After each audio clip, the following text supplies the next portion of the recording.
अस्सलामुअलैकुम, मेरा नाम एहसन है।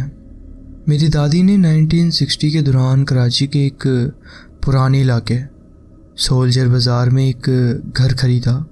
जब मेरे दादा दादी का पहला बच्चा हुआ था तब उन्होंने ये घर लिया था। उनका कहना था कि पहले दिन से ही उनको महसूस हो गया कि ये घर अजीब है, जैसे हमारे यहाँ रहने से पहले भी कोई यहाँ मौजूद हो, रह रहा हो। लेकिन दादी कहती थी कि उनको कभी किसी चीज़ से खौफ महसूस नहीं हुआ और ना ही कभी उनका दिल इस घर को छोड़ने का चाहता था। सालों तक ये घर हमारे ख़ानदान का मरकज़ बना रहा। इस घर में और भी बच्चे बड़े हुए और ये एक महफूज जगह समझी जाती थी। ख़ानदान के अक्सर लोग यहाँ इकट्ठे होते थे और कभी कभी टेम्परेरी तौर पर यहाँ रहते भी थे। हर किसी ने यहाँ कुछ न कुछ अजीब महसूस किया और आमतौर पर लोग इसको भूत वगैरह से जोड़ देते थे। लेकिन सिर्फ एक वाक़या ऐसा था जो वाकई ही खौफनाक, बहुत डरावना था। मेरे दादा 1999 में वफ़ात पा गए थे। उनकी मौत के चंद महीने बाद एक दिन मेरी दादी रात को किचन में बर्तन धो रही थी।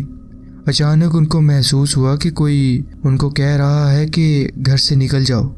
उनको ये भी महसूस होने लगा कि जैसे दादा उनको किसी खतरे से चुकन्ना करना चाह रहे हों।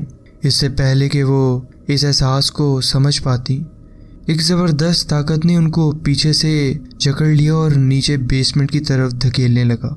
उस वक्त घर में कोई और नहीं था, लेकिन उनको महसूस हो रहा था कि कोई बहुत ताकतवर चीज़ उनको खींच रही है। उन्होंने पूरी ताकत से उस अनदेखी अनजानी ताकत के खिलाफ जंग की और बहुत मुश्किल से किचन में जो मेज़ थी वो पकड़ ली, मगर वो अनजान कुव्वत उनको ज़ोर से खींच रही थी, जैसे उनको नीचे बेसमेंट में ले जाना चाहती हो। फिर अचानक सब कुछ खामोश हो गया, घर एकदम शांत हो गया। दादी कहती हैं कि उनकी ज़िंदगी का ये सबसे डरावना वाक़या था।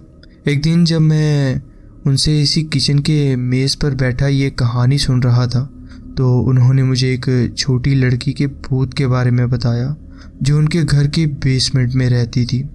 दादी कहती हैं कि ये लड़की हमेशा शरारतें करती थी। कभी उनकी चादर खींच लेती जब वो सोती थी, कभी कोई चीज़ छुपा देती थी, कभी कभी इसकी हंसी भी सुनाई देती थी।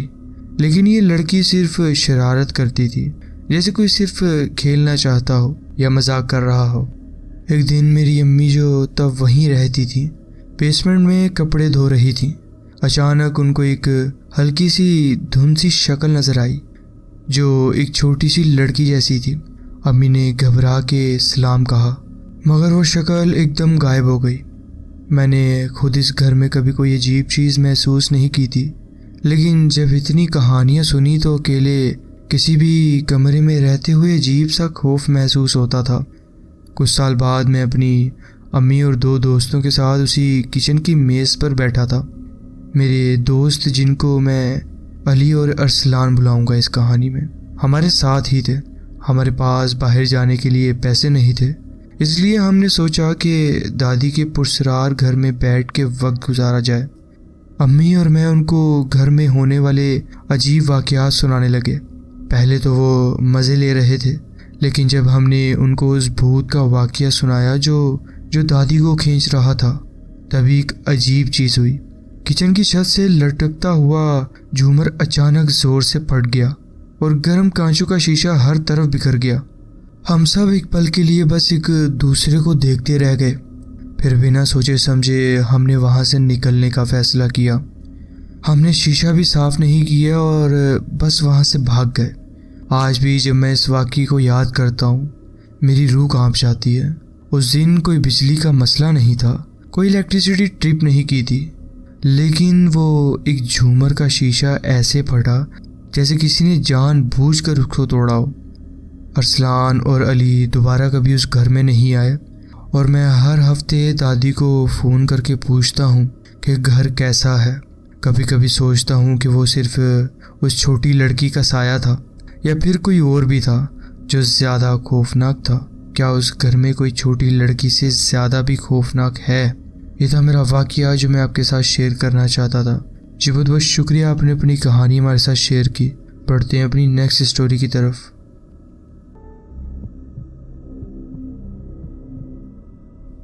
अस्सलाम वालेकुम, मेरा नाम अलीना है और ये कहानी बिल्कुल सच है। जब ये सब कुछ हुआ तब मेरी उम्र सिर्फ 16 या 17 साल थी। मैं लाहौर के एक बुटीक में काम करती थी, एक ऐसी जगह जो मेरी ज़िंदगी का हिस्सा बन चुकी थी। मैं वहाँ कई साल से काम कर रही थी और जब तक कि मुझे वो अपनी पढ़ाई के लिए छोड़ना ना पड़ा। ये बुटीक एक पुराने बाज़ार में था जहाँ रोज़ लोग आते जाते रहते थे, मगर अंदर का माहौल कभी कभी इतना अजीब लगता था कि मैं खुद भी समझ नहीं पाती थी कि मुझे डर क्यों महसूस होता है।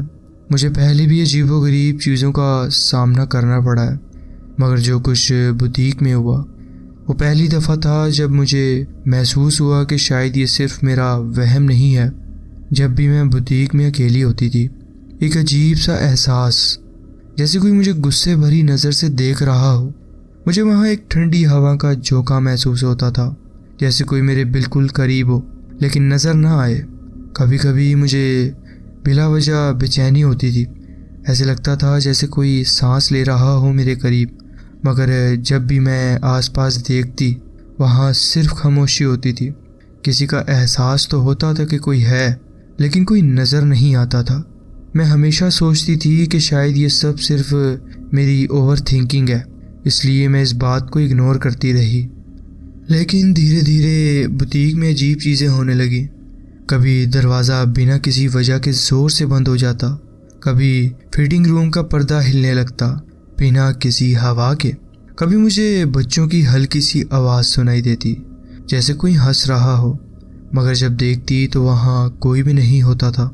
कभी कोई चीज़ जो एक जगह रखी होती थी वो अपनी जगह से हट जाती थी बिना किसी वजह के।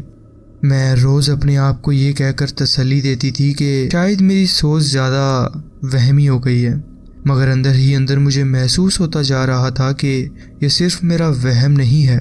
एक दिन ऐसा आया जब बुटीक का माहौल सिर्फ अजीब ही नहीं बल्कि डरावना भी लगने लग गया था। उस दिन मैं अपने सबसे अच्छी दोस्त माहा के साथ काम कर रही थी। माहा मेरी स्कूल की दोस्त भी थी और अब हम दोनों बुटीक में साथ काम करते थे। वो वेडनेसडे का दिन था और उस दिन बुटीक में ज़्यादा रश नहीं होता था। हम दोनों ने सोचा कि आज आराम से काम भी करेंगे और थोड़ी गपशप भी कर लेंगे। लेकिन जो हुआ उसने मेरी ज़िंदगी हमेशा के लिए बदल दी। मैं और माहा कैशियर काउंटर के पास खड़ी बातें कर रही थी। ये दुकान पुरानी तरीकात पर बनी हुई थी, जिसमें बड़े बड़े सफ़ेद सतून थे जो दुकान के अंदर एक पुराने माहौल का एहसास दिलाते थे। उन्हीं सतून के साथ शीशे के बड़े जार्स रखे थे, जिन पे भारी शीशे के ढक्कन थे। ये जार सिर्फ शोपीस नहीं थे बल्कि बुटीक की एक पहचान बन चुके थे। हमेशा एक जगह मौजूद, हमेशा बेहरकत। हर जार तकरीबन 1 या 2 फुट का था। अंदर रखी चीज़ें साफ दिखाई देती थीं और उनके भारी ढक्कन कभी हिलते भी नहीं थे। उस दिन भी सब कुछ आम लग रहा था, कम से कम हमें ऐसा ही लग रहा था। उस दिन सब कुछ नॉर्मल था, या कम से कम सिर्फ हमें ऐसा एहसास हो रहा था। लेकिन मैं एक सतून के सहारे खड़ी हुई थी, अपने हाथ से उसकी ठंडी सतह को हल्के से महसूस करती हुई, जब अचानक एक तेज़ आवाज़ सुनाई दी, जैसे किसी ने किसी मजबूत चीज़ पर ज़ोर से नुकीला पत्थर फेंक दिया हो। एक पल के लिए सब कुछ एक अजीब सी खामोशी में जम गया और अगले ही सेकंड में जार का एक भारी शीशे का ढक्कन हवा में उछला। वो सिर्फ गिरा नहीं बल्कि जैसे किसी ने उसी पूरी ताकत से उछाला हो। वो सीधा उस सतून से जाकर टकराया जहाँ मैं खड़ी हुई थी। एक ज़ोर का धमाका हुआ और शीशे हर जगह बिखर गए, जैसे एक अजीब तूफान मेरे चारों तरफ आ गया हो। शीशे के नए नाजुक टुकड़े हवा में लटकते धूल की तरह हर जगह घूम रहे थे। मेरे बालों में अटक गए, कपड़ों पर चिपक गए थे, हाथ और पैर पर भी बिखर गए थे। एकदम से सब कुछ रुक गया था वहाँ, लेकिन सिर्फ एक पल के लिए। और फिर माहा की चीख ने इस खामोशी को चीर दिया। उसकी चीख सुनते ही मुझे एहसास हुआ कि मेरी सांसों की रफ्तार तेज़ हो चुकी है। मेरा दिल इतनी ज़ोरों से धड़क रहा था कि मुझे अपना धड़कना अपने कानों में सुनाई दे रहा था। मुझे समझ नहीं आया कि पहले अपने कपड़ों से शीशे साफ करूं या बस वहां से भाग जाऊं। शीशे के टुकड़े हर जगह फैले हुए थे, इसलिए हर कदम रखना एक नए जख्म का सबब बन सकता था। माँ ने मेरा हाथ पकड़ा और बिना कुछ सोचे हम दोनों जोर जोर से चिल्लाते हुए दुकान से बाहर भाग गईं। पैरों के नीचे शीशे की चूर चूर होने की आवाज़ सुनाई दी, मगर उस वक्त सिर्फ एक ही ख्याल था, इस जगह से जितनी जल्दी हो सके निकल जाना।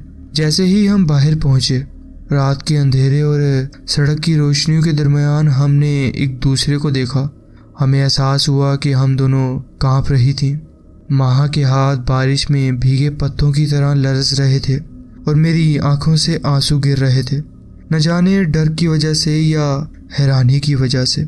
लेकिन सबसे डरावनी बात ये नहीं थी। सबसे ज़्यादा खौफनाक चीज़ ये थी कि जैसे ही हम बुटीक के बाहर निकले, हमें दुकान के अंदर से एक गहरी भारी भर एक आवाज़ सुनाई दी।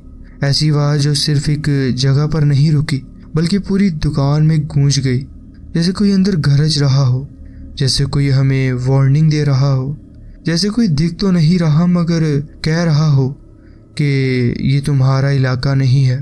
बुटीक एक मसरूफ़ सड़क पर थी, इसलिए मुझे यकीन है कि जो लोग वहाँ से गुजरे हुए होंगे उन्होंने हमें भागते हुए ज़रूर देखा होगा, लेकिन किसी ने भी कुछ नहीं कहा। शायद लोगों को आदत थी, शायद ये पहली दफ़ा नहीं हुआ था, या फिर शायद लोग भी जानते थे कि इस जगह कुछ है जो सबको चुप रहने पर मजबूर कर देता है। उस रात हमें अपने होश संभालने में घंटों लग गए।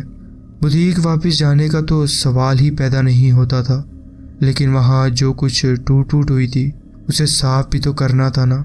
अगले दिन सुबह जब दुकान खुली, मैंने सबसे पहले चीज़ जो की वो ये थी कि मैं वहाँ दुआ पढ़ने लगी।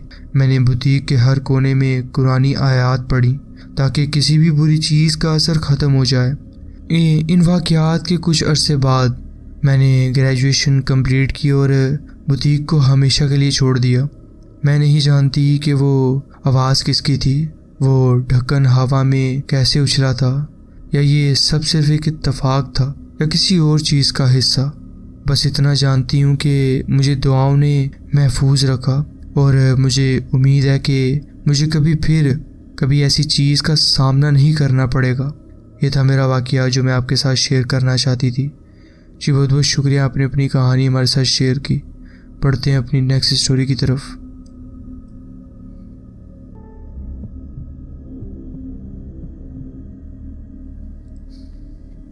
अस्सलाम वालेकुम। मैं एक छोटे से अपार्टमेंट में ऊपर की मंजिल पर शिफ्ट हो गई थी, जो एक पुरसकून मोहल्ला था। वहाँ अपार्टमेंट पर मैं फितरतन तन्हा पसंद थी, छोटी बातों से चिढ़ी होती थी और तवज्जो पसंद नहीं थी। मैं ये पहली दफ़ा था कि मेरे पास अपनी जगह थी ज़ाती, और मैं सिर्फ सुकून और तन्हाई चाह रही थी। मेरी मालिक मकान एक मेहरबान और बुज़ुर्ग औरत थी जो मुझे मेरी नानी की याद दिलाती थी। वो बातें करती थी, थोड़ी सी तजस्सुस रखती थी लेकिन प्यारे अंदाज में, और उसे मेरे जैसे किराएदार से कोई मसला नहीं था। एक खामोश लड़की जो अपने काम से काम रखती थी और वक्त पर किराया अदा करती थी। कभी कभार मालिक मकान मेरे दरवाजे के बाहर घर का बना हुआ खाना रख जाती थी। अक्सर कोई भरपूर सी डिश होती थी और छोटी सी मुस्कुराहट वाली नोट शीट वहाँ पर लगी हुई थी। ये हमारा एक सिलसिला बन गया था। वो दस्तक देती और चली जाती, और सुबह मुझे गरम खाना मिलता। मैं खा लेती और खाली डब्बा वापस दरवाजे के बाहर रख देती। दोपहर तक वो ले जाती थी उसे। हम कभी ठीक से बात नहीं कर पाते थे और मुझे यही पसंद था। मैं घर से काम करती थी और सिर्फ ज़रूरत पर बाहर निकलती थी। बिल्डिंग के दूसरे किराएदारों से भी बातचीत नहीं थी मेरी ज़िंदगी बिल्कुल वैसी ही चल रही थी जैसी मैं चाहती थी, खामोश और अकेली। लेकिन अप्रैल के महीने में छोटी छोटी चीज़ें तंग करने लगी मुझे। पहले कुछ चीज़ें गायब होने लगीं। एक गिलास, एक सॉक्स मेरा, एक टॉयलेट पेपर का रोल।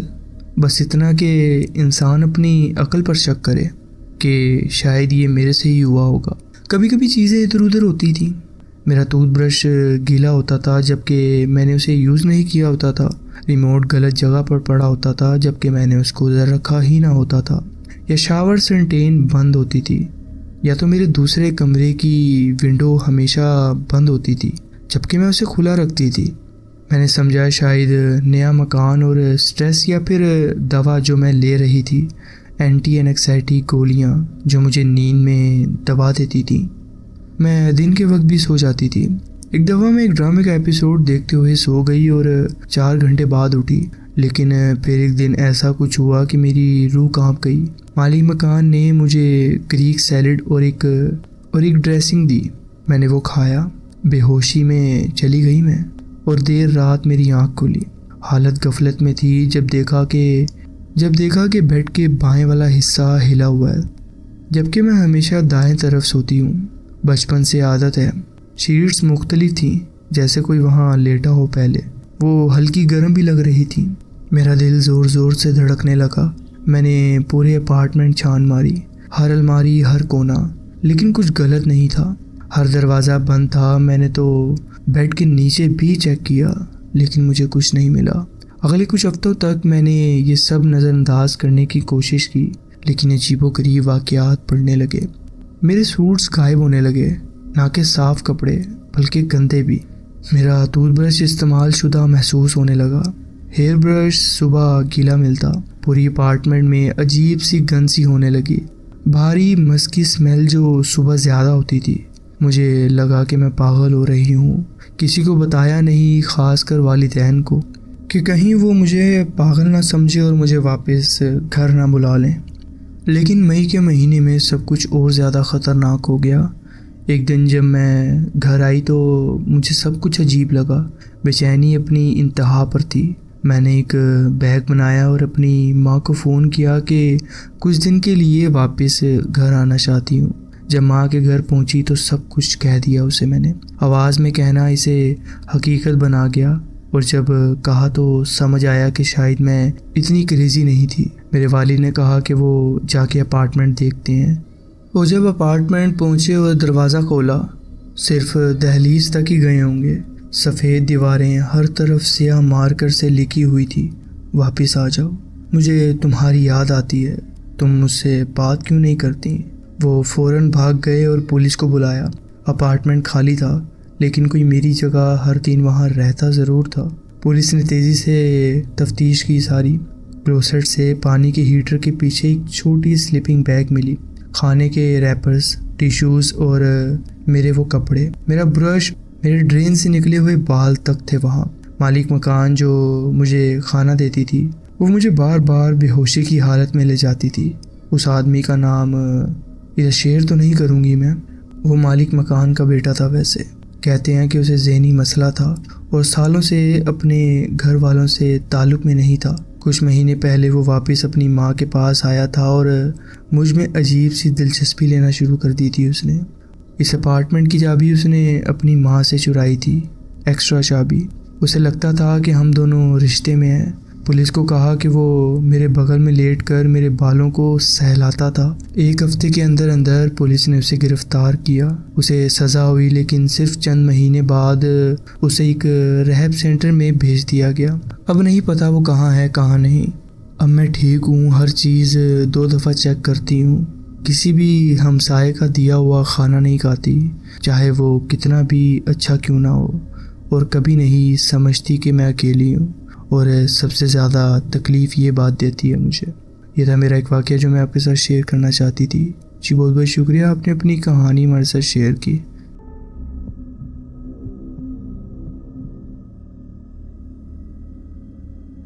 अस्सलाम वालेकुम, मेरा नाम अली है। ये कहानी पाकिस्तान के एक ख़ानदान की है जो रूहानी अक़ीदों पर यकीन रखता है। मेरी फैमिली हमेशा से रूहानी तौर पर मजबूत रही है, मगर हम किसी मजहबी रिवायात को नहीं मानते। हमारी रिवायात के मुताबिक अगर किसी को अपने किसी रिश्तेदार या दोस्त का सपना आए तो उसे वो फ़ौरन बता देना चाहिए, क्योंकि सपने रूहानी दुनिया का एक ज़रिया होते हैं। जो कुछ भी नींद में महसूस हो वो किसी अपने के लिए एक इशारा या खबर हो सकती है। एक दफ़ा मेरी वालिदा ने देखा कि उनकी बहन उनकी आंखों के सामने कमज़ोर होती जा रही है, ज़मीन पर गिर के दम तोड़ रही है। अगले दिन मेरी वालिदा ने फ़ौरन अपनी बहन को ये सपना बताया। मेरी खाला ने फ़ौरन डॉक्टर से अपॉइंटमेंट ली और एक दोस्त को घर का जायज़ा लेने के लिए बुला लिया। उनकी तबीयत बिल्कुल ठीक थी, मगर जब किचन देखा गया तो पता चला कि चूल्हे के पाइप में एक छोटी सी दरार पड़ चुकी थी और उसमें से हल्की सी गैस लीक हो रही थी। अगर मेरी वालिदा उन्हें ये बात ना बताती तो गैस की लीक बढ़ जाता और मेरी खाला गर्मी या सांस रुकने से अपने ही घर में मर सकती थी, या कोई कुछ तो प्रॉब्लम हो ही सकती थी उनको। जब मैं छोटा था मुझे बार बार एक अजीब सपना आता था। एक लंबा स्याह आदमी जिसकी आंखें लाल होती थी रात को मेरे कमरे में आता और मेरे छोटे भाई के ऊपर झुक जाता था। मैं हर दफ़ा डर कर चीखता हुआ माँ बाप के कमरे में चला जाता था और उन्हें अपने सपने के बारे में बताता था। आखिरकार मेरे माँ बाप ने मेरे भाई का बिस्तर अपने कमरे में रख लिया। एक हफ्ते बाद एक बहुत तेज़ तूफ़ानी रात को बिजली चली गई और मेरे कमरे की छत पर लगी रोशनी का बल्ब ज़ोर से फट गया। बल्ब के टुकड़े और आग बरसती हुई बिल्कुल उस जगह पर गिर गई जहाँ पहले मेरा भाई सोता था। अचानक हुए इस हादसे से मेरी आँख खुल गई। मेरी जान बच गई, मगर अगर मेरे भाई का बिस्तर वहीं होता तो मेरा छोटा भाई किसी बड़ी मुसीबत का शिकार हो सकता था। इसके बाद मेरे दादा ने मुझे एक वाक़या बताया जो उनके बचपन में हुआ था। वो एक छोटे से कमरे नुमा वाली जगह पर रहते थे। उन्हें भी बार बार एक अजीब सपना आता था कि एक स्याह साया उनके छोटे भाई के बिस्तर के पास खड़ा रहता है, मगर दादा ने ये बात किसी से नहीं की क्योंकि वो बहुत छोटे थे और समझ नहीं सके थे। फिर एक दिन उनका छोटा भाई रात को नींद में दम घुटने की वजह से मर गया। आखिरकार ये सब किस्मत थी या अजीब तसद्दुफ़? अगर आप तसद्दुफ़ पर यकीन नहीं रखते तो अपने सपनों को गौर से देखिए, और अगर रखते हैं तो सोचिए कि ये सिर्फ 3 वाक़यात सिर्फ हमारी फैमिली के साथ ही क्यों हुए। आखिर आपके घर में ऐसे कितने वाक़यात हो चुके होंगे। ये थे मेरे वाक़यात जो मैं आपके साथ शेयर करना चाहता था। जी बहुत बहुत शुक्रिया, आपने अपनी कहानी हमारे साथ शेयर की। तो जी फ्रेंड्स, ये थी आज की स्टोरीज़। आप कमेंट्स में ज़रूर बताएं कि आपको ये स्टोरीज़ कैसी लगी। अगर आपको ये स्टोरीज़ अच्छी लगी हो तो वीडियो को ज़रूर लाइक कीजिए और चैनल को ज़रूर सब्सक्राइब कीजिए और बेल आइकन को ज़रूर प्रेस कर लीजिए ताकि आगे आने वाली कहानियाँ वीडियोज़ आपसे मिस ना हो। अपना ख्याल रखें और मिलते हैं नेक्स्ट वीडियो में। अल्लाह हाफिज़।